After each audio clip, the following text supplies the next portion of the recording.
so I didn't have the sort of a typical middle class kid like my kids grow up. They have this vision for themselves. Say, by this stage, I'm going to do this. I'm going to they have this trajectory. I just wanted to survive. You didn't have expectations. No, I didn't have expectations. So anything happened, every stage, I'm grateful, and it's just bonus because I start here. I'm grateful for my engineering job. That's why I started. And then after a few years, I gained some confidence, and people say, you can be a manager. I said, can I? Okay. And then I look around and say, okay, if that guy could do it, I mean, I'm better than that guy. So I would just, that's how I get like, Yeah. literally every single step, right? But that's one thing is I will look at it and say, well, if that guy can do it, I should be able to do it.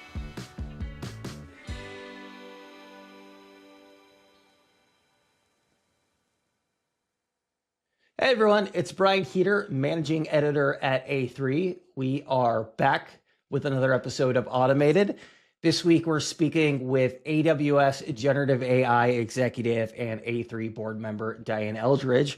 Dianne appeared on an AI panel that I moderated at Automate back in May, and then immediately made her way onto my short list of automated interview asks. She's always a compelling conversation, and this episode, with all of its twists and turns, is certainly not an exception. If you're enjoying the show, don't forget to like and subscribe, and you can also subscribe to the Automated newsletter over at automated.fm. All right, please enjoy this conversation with Dianne Eldridge. So a really understated part of my job is that I end up reading a lot of abstracts. I read a lot of research abstracts, academic abstracts. I was reading a very unique abstract earlier today, and I'm going to read the first couple sentences to it, and I think this will bring back some memories for you. What has been the worst toilet that you've ever had to use? Imagine being given 2 bricks and then shown an open field where you had to make that into a toilet. Dianne Eldridge compares different stages of her life to some of the worst and most high technology toilets she has encountered throughout the process. Why toilets? I was asked to do a talk for a society of, it was a keynote for a society of women engineers. And then what they want me to talk about is your background and trajectory, because this is a mixture of women engineers. A lot of them are immigrants. So, and then I draw that background. And then it clicked to me that what's unique about it is this everyday thing that show up in your life. And then it's almost just perfect representative of 3 sort of a period of my life and just show where I come from. So the worst toilet and the saddest toilet and the most ridiculous advanced toilet. And it just showcases my life. I'm a 2nd generation women engineer in my family. We have 3 generations. That's my legacy, Brian. And I was born and raised in China. And then I came to the West and built out a life for myself, and then eventually raised a family. And then I successfully just raised a 3rd generation of women engineer. And she started working at Siemens 2 years ago. So that was kind of, it just all clicked together, and used toilet seems like it's attention grabbing, also memorable. So people remember it. And then years later, people still talking to me about it. Yeah. So she's kind of 3.5, right? Because you did the engineering thing for half Yes. of your career. When you have 2 engineering generations ahead of you, did you feel like you were being pushed in that direction? No, I think if you're, this is a typical Asian family. It's not about engineering. I think mostly the spirit of it's about fiercely independent. And so, and then how you can do that. And as growing up as an Asian parent, and then most Asian parents will just instilled in their kids. And the only way to do it is education. And why? Because education will get you a good job. And what is a good job? Well, it's engineering, it's doctors and lawyers. And that's kind of on the surface of it. But the heart of it, actually, it's my mother's sort of instilled in me, and then I instilled in my daughter this fiercely independence, and then you have to depend on yourself, and then only yourself. You know how the airplane, when you're on airplane, they say when something happened, when you need to put your own mask on, and then you can take care of your children, other people. So you have to be strong. So I think that's a center, and then STEM, and then engineering, and if you have the aptitude, I think it's a means, right? And then in our family, it just so happened we all have it in us, and we all love it. So that's how it ended up to be this way. Yeah, but I mean, it also, I'm guessing it can't be understated, what it took for somebody of her generation or her mother's generation to seek that and have success in that career. You can see the trajectory of our our legacy. It's getting easier and easier, right? And my mother grew up. She was Chinese, but she was born and raised on a small island in Indonesia, and there was no high school for girls. Like usually boys go to high school and go to the city, girls just finish middle school and just done. And she fought, right? She fought and then go on hunger strike or something to be allowed to go with the boys, to go to the city, to go to the high school. And after high school, she jumped on the plane because she wanted to go to college. And there was no college in Indonesia for girls at that time. She just jumped on the ship and went to China. And then because there's college there, and then she ended up to be a chemical engineer. So because she just had that in her, and then you can see almost a mirror of my mother's life. And then I was born and raised then in China. And at the end of Cultural Revolution, and then I went to school, and I jumped on a plane instead of a ship, and then I got a scholarship in Canada. So I went there by myself with no money, and then just with a scholarship, and tried to see, like I told my mother, I'm just going to try to see if I can search a better life for our family. And then I'm the eldest daughter, and then I'm going to do it. So I went there, and then, so that's kind of, and then, so now, yeah, it's almost 25 years later. So here we are. And then so raised another kid, another girl that's going through that. And then our life is just progressively easier, but you can see the theme. It's basically looking for independence, looking for better life for yourself and for your family, and just go out. Most immigrants go through the stages. I summarize, go through a few stages, right? Survival, stabilize, and then integrate, and then you thrive, right? A lot of people go through multi-generations from survival to thrive. So I feel I am proud of myself that I'm the first generation. I landed here when I was 20, and then I was able to cross all those stages from survival to and to thriving. So there's a lot to say about your personal grit and perseverance and hard work, but also a lot to say about the country that we're in, right? And then so it's this country, and there's a people here, as the system here allow me the space to do this. It's the combination of it.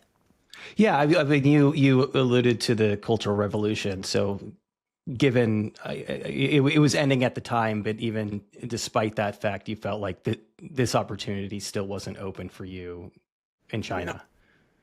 Well, at that time, it's difficult, right? And in China, when I left, it was early 90s, and I grew up in the 80s. It was not the same as today. So China went leaps and bounds, right? So the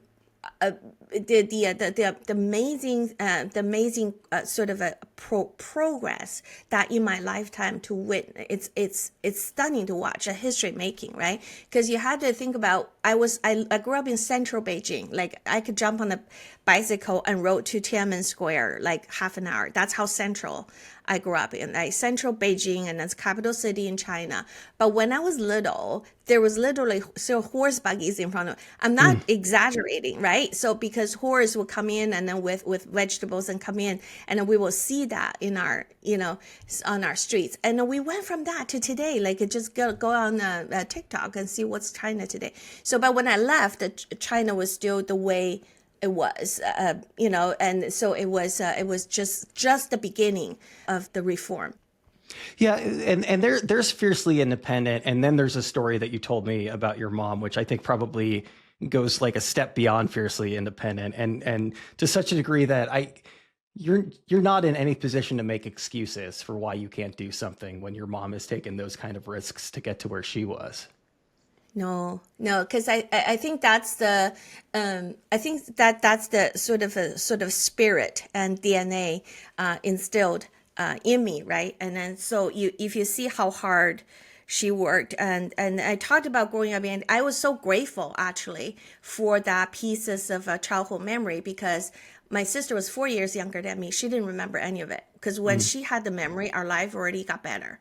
But I remembered it because we lived in a we grew up in that's the end of Cultural Revolution, and we live in the 3 bedroom apartment shared with 2 other families, and each family had 2 kids. So this is 3 bedroom apartment. So the 3 mothers will share a very small kitchen. Each one have a little burner, and then they share one sink, and we share one toilet. The all 3 family, each family have 4 people. So we grew up in that kind of an environment, right? And we have one room, the 4 of us, and everything was rationed at that time. It was, if you think about the earliest stage of Soviet or North Korea today, Yeah. that was kind of like that, right? So everything was rationed, into sugar, soy sauce, everything. So my mom would give me a little book, say, go get this month's ration of soy sauce. I would go to the corner store. It was barely empty, and then get it and then take it back. That was my memory. My sister had no memories of it, but I remember. So once you remember that, and then you went to countryside to see the worst toilet that I experienced on a field trip, you you put things in perspective. Once you've seen the real misery, and you everything is perspective, right? So I am that mother and teach my kids, like I will be threatening that if you don't eat meal, I'm gonna send you back to Yeah. rural China for a year. So yeah.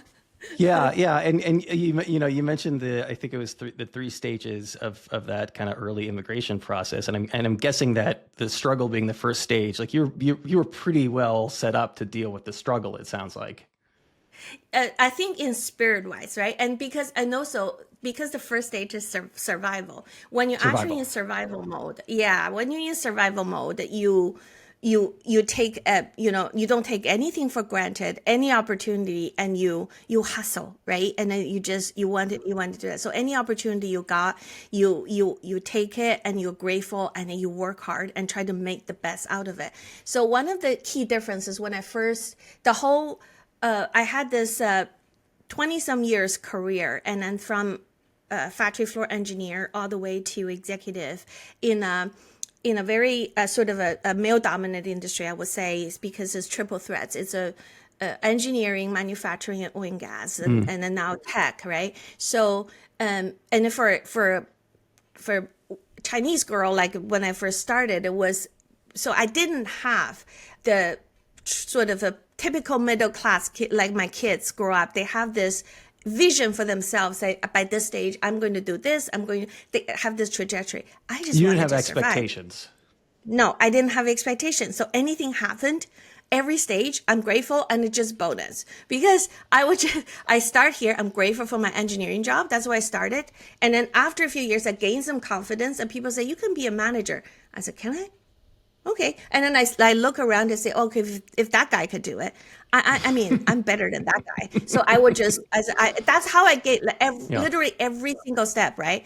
But that's one thing is I will look at it and say, well, if that guy can do it, I should be able to do it. So that's kind of, and then I don't look up, right? I didn't look up. And then, so then, but as the progress, right? The other aspect of it, you have to look, you have to hustle, and you have to ask, because every single position I get from engineer to manager to overseas assignment to a different job to eventually running to be executive to running a business, I ask. Nobody say hand it to me. Say, what about you? What, Diane? Do you want to do this? No, no, no. I ask for every single one of it. I want to go to Asia to be part of leadership. I want to come back to US to be in the headquarters to do something else. I want to change job. So I think so that's a combination of it. Once you see it, you need to build up the confidence to go ask for it. So every position I changed, I pursued it, and I asked, and then sometimes even fought for it. Why is asking so hard for people? Because I struggle with that too. I struggle with trying to not obviously not take things for granted, but not I guess, not overshoot and not overvalue myself. That's surprising because I always have this idea that men seems to have more audacity, I would say. You can say confidence, and women to ask, because that's kind of my experience. And so men typically have some confidence from negotiating salary, asking for more, or demanding the next promotion. And but for ask through questions, why is asking hard, very hard? I think it's the fear of rejection that's universal, right? And how to adjust when you face rejection, because sometimes once you have the rejection and you go in, people tend to go inwards and they say it must be me, and something wrong about me, and it's not good enough. And then if you let that fester in you, and then it could be kind of toxic for yourself. It could set you back. So it's safer to just not ask, right? It's safer to say that then you don't face rejection. I think that's universal. I have passed on opportunities. I can count. There are few key moments of my life when I asked, I actually got it. But there are few key moments of my life because of fear of failure, I didn't ask. So to this day, I still wonder, what if I did that? What if I asked? What if I went? And then so I could have gone, my life could be like different, or I could have gone that way. I could have got that opportunity. It'd be amazing. So, but I made the decision at the time. I was so unsure. And then I didn't want to live with the consequences of, if I failed, I was worried that would crush my spirit and confidence. So, and I made the decision not to do it. So, but I wonder to this day. Yeah, I was thinking about this too, because we've all seen people and we've all worked with people, and I'm sure some of us have been the person who is in the job that they're not qualified for. Like, that happens sometimes, right? Sometimes people get promoted that position, and maybe to a certain extent, like, it is good to be cautious about the roles that you take, and to be very, cognizant of what your skill sets are and what you think that you can do. Obviously, you want to step out of your comfort zone, but you probably at a certain point in your career have a pretty good idea of, like, for the most part, what you can and can't do. And this is where the sponsorship, mentorship, and also your networking kind of a skill come in, because at this kind of juncture, and I try to be that person. Once I raised up and rise up and then become leader, I try to be that person for You're other giving people. back. I'm giving back because I know one sentence or one opportunity or one exposure at a crucial meeting can change this person's confidence and trajectory in life, or just one referral for work, right? And then so I don't really say no when people ask me what, not spam, but when people ask me for LinkedIn connections, I don't say no. And when they ask for, can I have a call, even as a stranger, if I look at the profile, it's legit, I give 20 minutes, half an hour phone call, at least the first one, because I think it means the world to this person, and that can change that person's whole perspective. And at work, I had that experience, run into really, really great leaders and give you that opportunity. And then, so once you have that backup or a sponsor, it means huge difference, right? And then, but I also run into toxic bosses, right? And so I see that those kind of bosses sort of crush other people's career or set other people back, and then I try to skirt around it and not to let that happen to me, or if and then to try to avoid. So I pick my bosses so carefully, because people quit jobs, they don't quit bosses. And then I follow bosses too, because I think for that exact reason, because that could make you have accelerated, or can set you back for years, and not just career. It can set you back mentally for years, right? And people don't realize that. So So if you're a leader, if you listen to this, be very, very careful about the words that you say, especially to the people that's junior, just starting, because you say one word that could, 10 years later, if you told that person, I bet he or she still remember that word that you said to them. And that might define them for a long time before they can get out of it.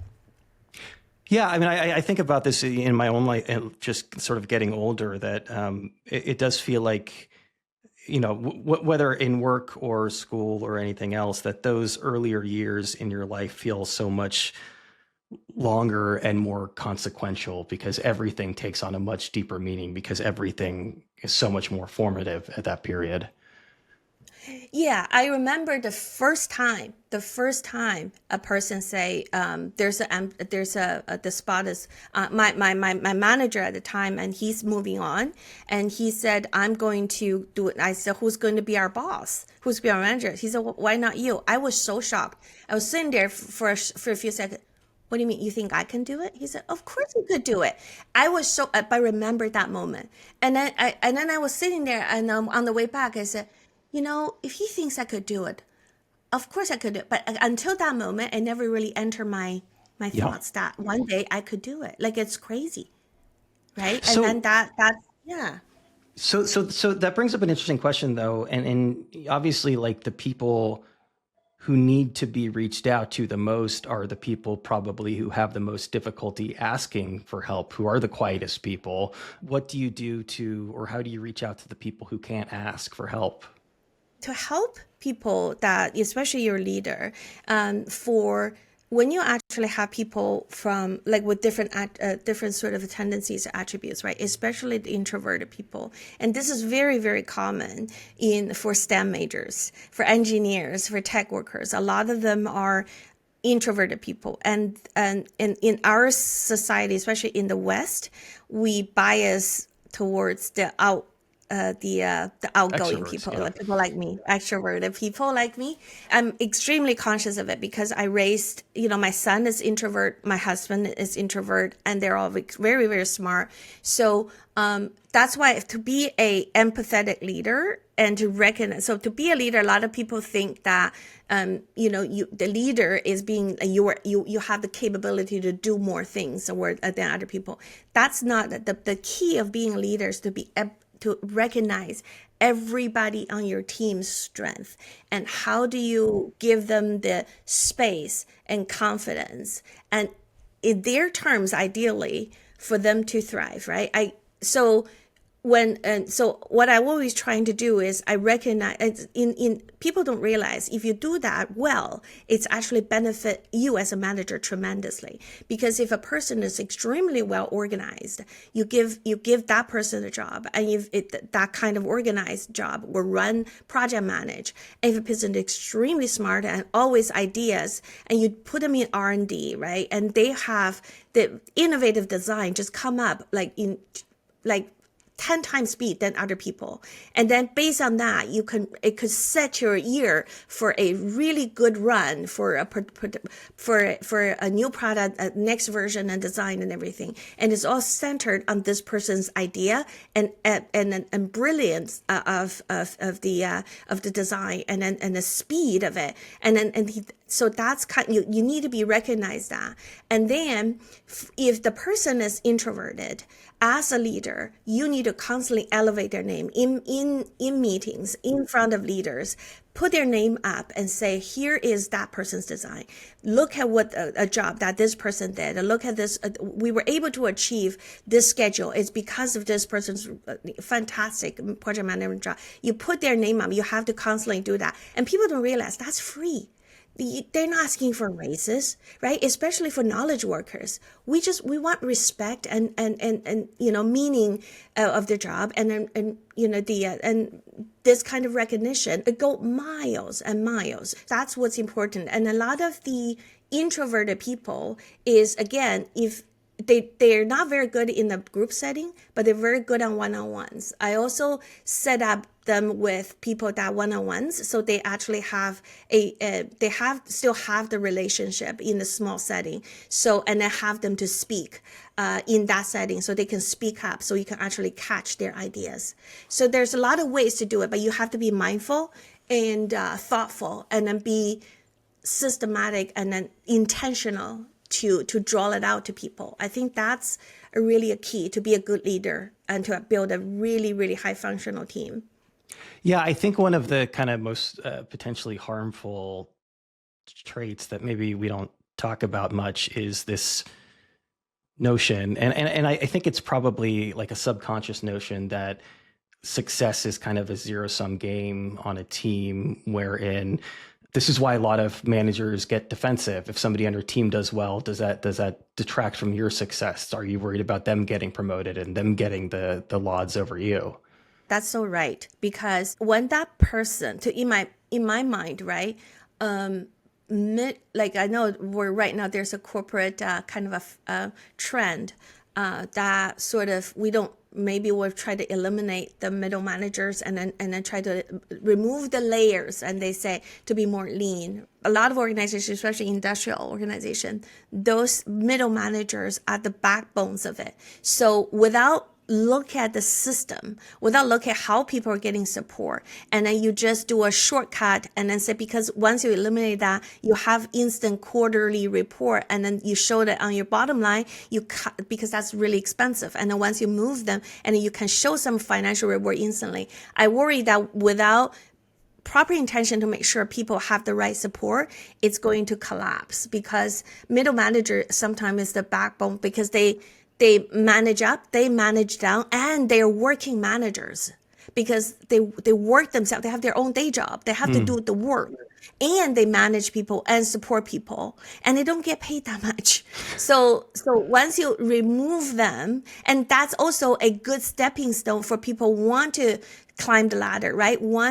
So if you remove that layer, how are you going to deal with those dynamics? So and that's one thing, and that's when they're good.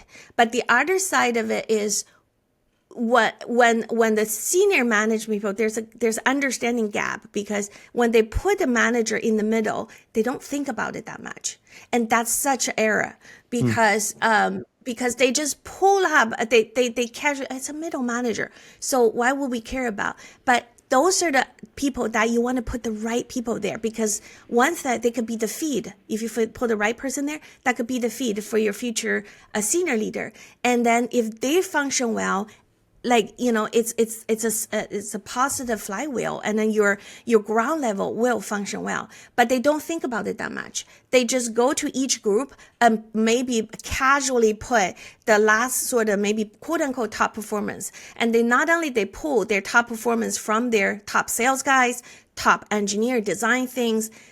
They don't ask if they want to be manager. They're good at it. They're empathetic. They like people even, right? Not everybody like people. There's no right or wrong. Not everybody can be. So, but they just put a person there with not that much thoughts, and say, you're the leader now because you seem good.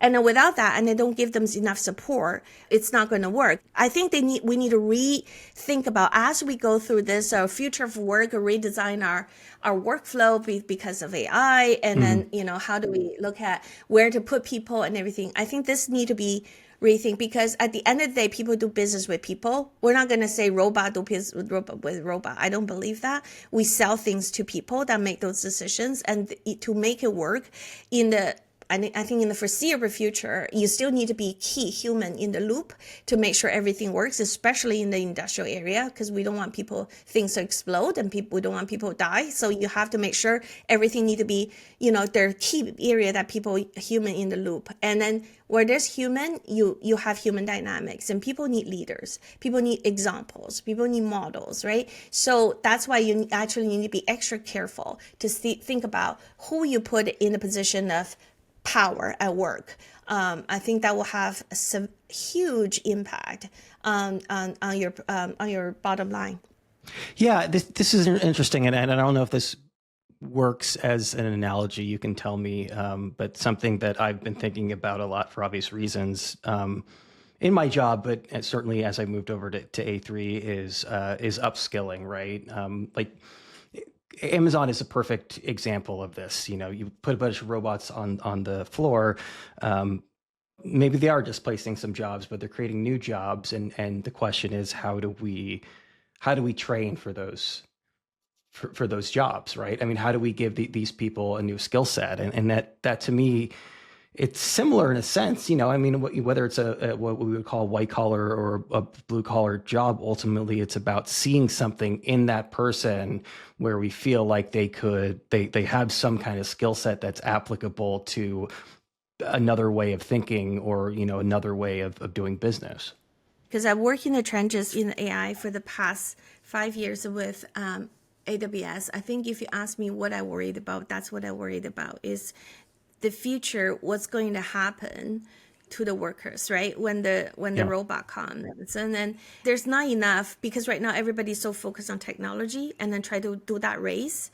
I think this is where, the sociology, the philosophers, and, the regulators, and that I think that they all need to start thinking about that before it's too late. And just like we're still living through the facts. Our kids, generation is living the fallout or impact of social media, because there was no, and we just let them grow up with it, and we don't know, right? We don't know what's going to happen. I didn't grow up with social media, but my kids did. So we're waiting to see what the impact is. And as this AI going through, and it's in an exponential speed. I don't feel there's enough thoughts as the society as a whole to think about what are we going to do with people. Not everybody can be retrained, and there's a two aspect, like people that can be retrained, or people that don't want to be retrained. Or there are people who have been doing the same thing, their entire life, and now they're in their 60s, and it can be difficult at a certain point in your life to learn a completely new skill set.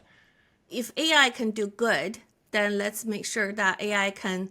So I always joke about, so what do you want AI to do? I want AI to cure cancer. I want AI to solve climate change, and I want AI come with a solution for society as a whole. We don't have to go, like the machineries, and then we remove people from those breakback work in the farm. And so, and in dirty factories and dangerous mines, and then maybe the robots could do that.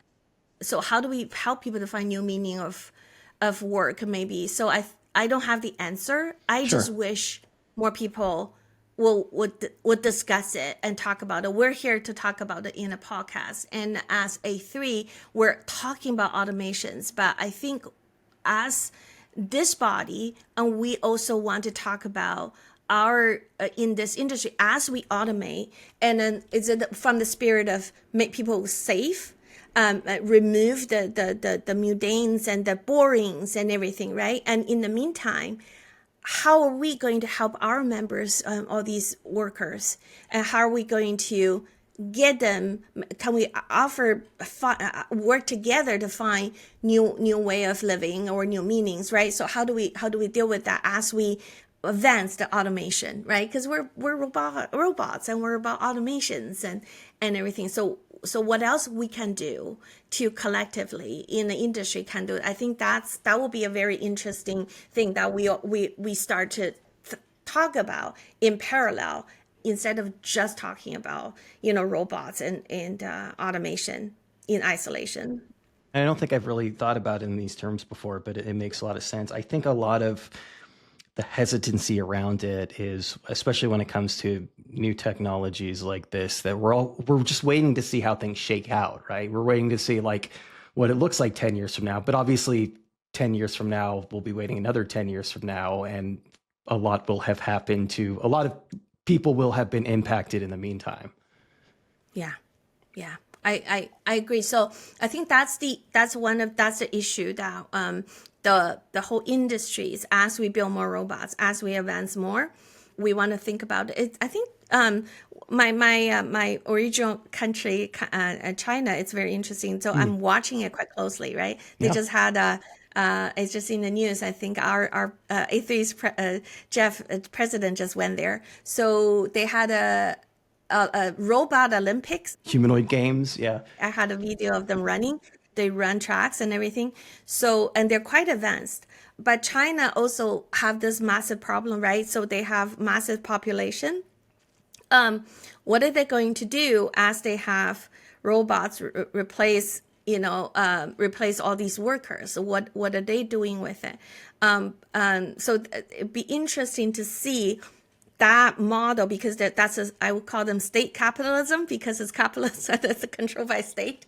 So, and they have some policy sort of a control. They can make something happen overnight because of the system. So it will be interesting to see how they are dealing with that, because they have it will be we can have I've been just like pay a close watch to see what China would do, because they already have LiDAR factories. Like Xiaomi, they're making Yep. phones. Like they already have that. They're already there. Their robot is a little bit more advanced, and then they're in people's lives. So they're they're influencers and live with robots, and then you see that person and with a robot dog and a robot human robot, and in her daily life and what they're doing every day, and it's she's an influencer, so it would be interesting to see what's going on. So it would be good to see what that society is doing. My understanding is that, I mean, there's an issue in the U.S. with an aging society. It's been a big issue in Japan for a while, but it seems like China is really facing that problem of an aging population and what to do, and that's kind of what they're up against, right? That's what a lot of this automation ostensibly is working to solve. Exactly. I think they're saying, well, we don't have enough workers. So what are we going to do? It's everybody's aging. So let's build robots, right? But then, so yeah, so that was interesting. But now with AI, they're replacing white collar jobs. So what are we going to do with these young people that can get a job? So that's another thing, right? And then, so there's also discussion about when AI is, the potential that, the consulting model, like business models collapsing, because if you don't have people to feed into the consulting businesses, or junior bankers, or like junior position, white collar, if they're not here today, who's going to feed how are we going to feed feed the senior positions without experiences?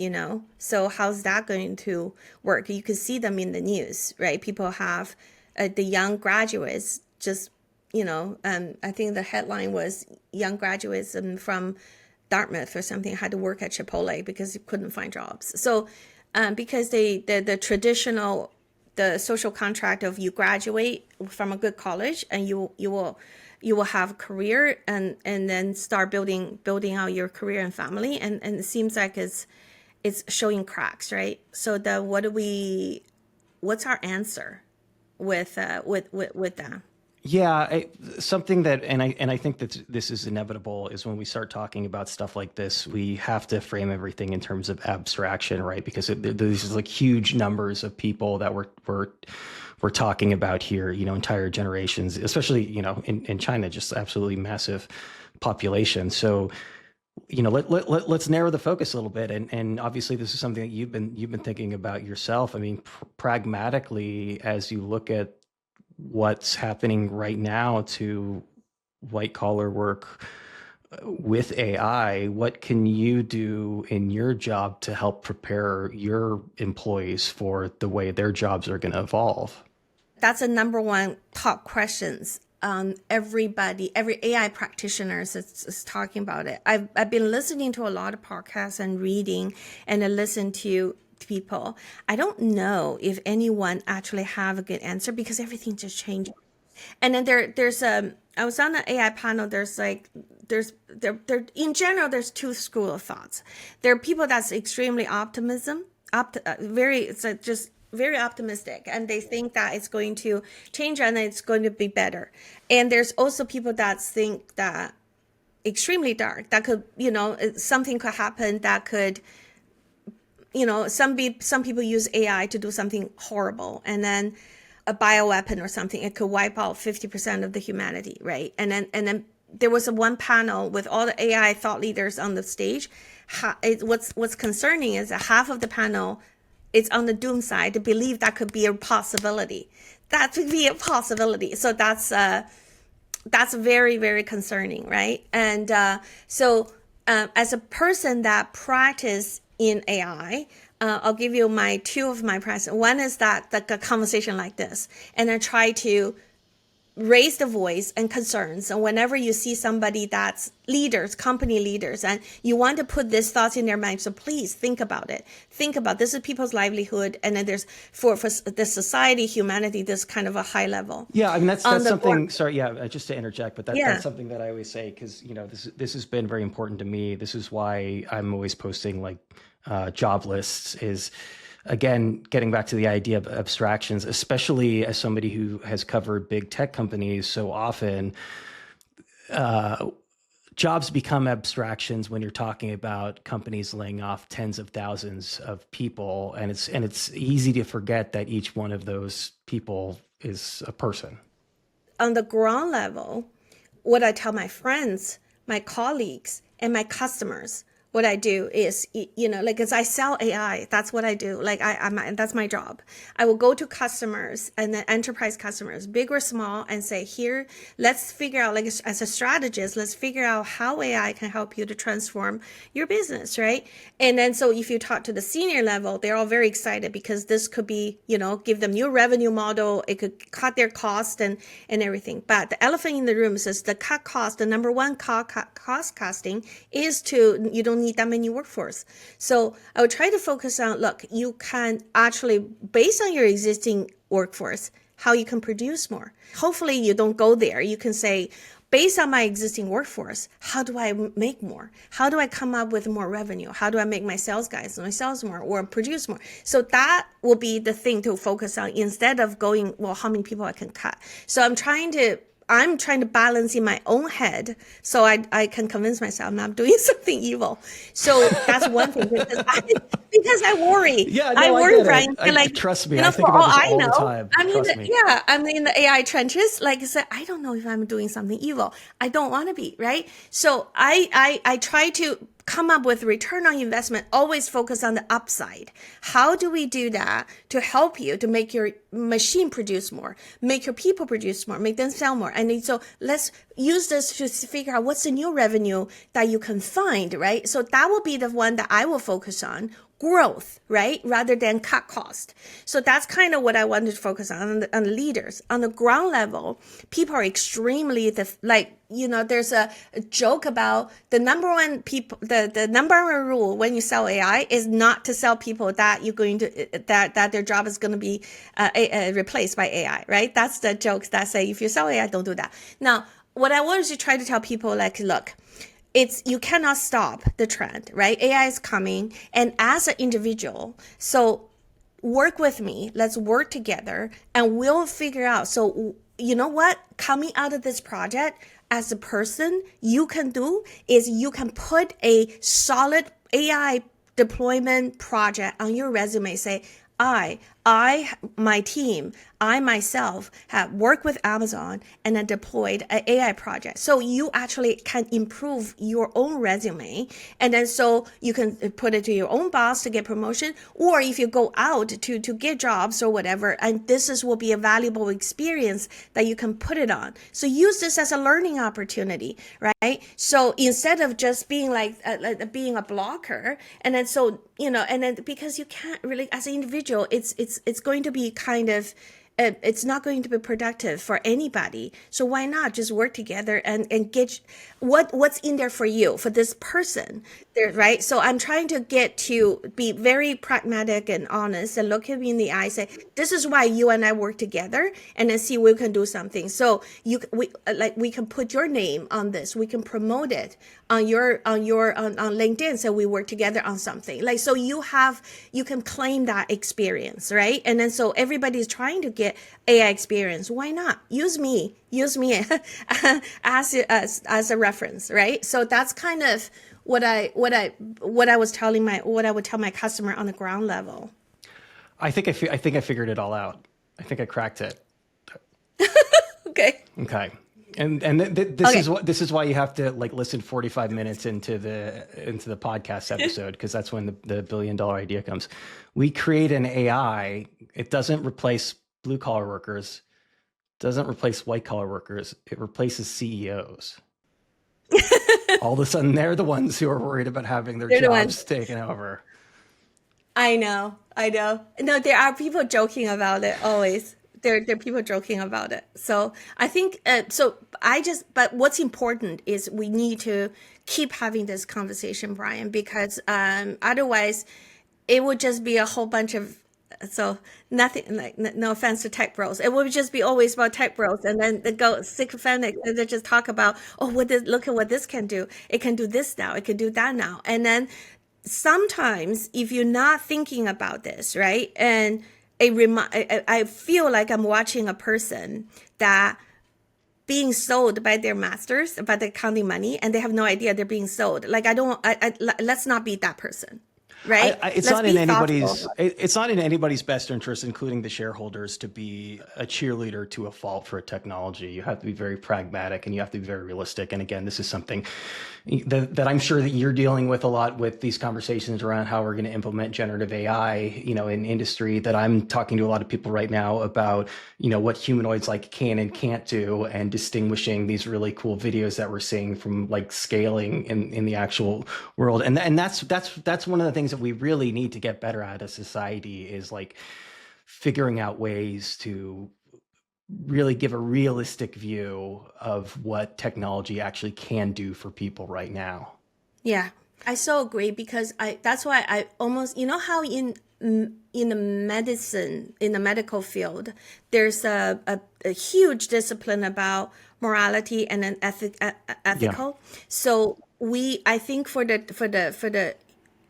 I think going forward, we need that institution, federation of that equivalent for human, for robots, for AI. I do think that, because we need that kind of a tribunal, almost kind of like standard, and then have the people that have enough care about the larger goods of society, and from humanity point of view, from society history, and all this, right? All these kind of, instead of just just tech people to think about, because they're brilliant. They're very brilliant at code, to make a whole lot of money, to be a billionaire, to be able to come up with some brilliant tech, does not mean that you get to make a decision for the humanity.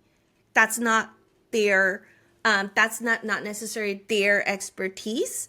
A lot of them know nothing about history. They don't read those kind of books. They don't really read philosophy books. They don't. So they're in no position to make that kind of decision for all of us, right? But I think we do, we need to demand that. We need to demand that kind of a ethical, responsible, the standard, or just like medical, right? Yeah. What is considered ethical, what is considered not? Well, I think we need to do that. Well, at the end of those, you're watching a medication ad and it looks beautiful. Somebody's like sailing on a surfboard through a sea of wheat, and it's wonderful. And then the end, somebody really quickly reads off all of the horrible things that can happen to you when you take it. Like that's what we need. We need that person quickly saying like all of the downsides to technologies at the end of the ad. Yeah. Yeah, it's that's why in certain country, and then you need a medical ethical board to make decision, right? Where is the research going to stop? Where is it going to start? To at what point you decide this is going too far, and not ethically we cannot doing this kind of experiment, to go that route, to find out, right? So there's the huge long history of a standard for certain experiment in a lot of countries are not legal. Right, so that's why we need to. I think for technology, you need the same set of practice, and then especially for robots, right? I think that we don't have to create something from scratch, because I'm a firm believer that I'm a trained engineer, so we have centuries, starting from Romans, right? And then because their structures they built still standing today. The Romans are amazing builders, Chinese amazing builders. They build because they have sound engineering practice, right? As an engineer, you need to it's built on foundation of science, and the other thing is what it's failures after failures, a collapse after collapse, right? If you look at engineering standard today, it could be oil and gas or civil engineering. People build bridges and people build machineries and everything. And they all have to have certifications. They all have to have rules. They have to follow certain standards, right? To build a ship, whatever it is, right? If you look at every single of those rules, Brian, behind every single rules, something bad happened. People died, something exploded, something collapsed. And they said, let's make rules. So let's make sure this never happen again. So for centuries, this engineering practice built out and standard in all disciplines, chemical engineering, civil engineering, chemical engineering. We all have electrical engineering. We all have these engineering. So keep people safe, keep machine running, and then nothing, explode to harm people. So I think for AI right now, there's no, because it's not in physical AI yet. It's not in the physical. But as soon as the software code, if it's a call center, the chatbot give you a wrong answer, no biggie. You just ask and ask again. The human beings ask again and give you the right answer.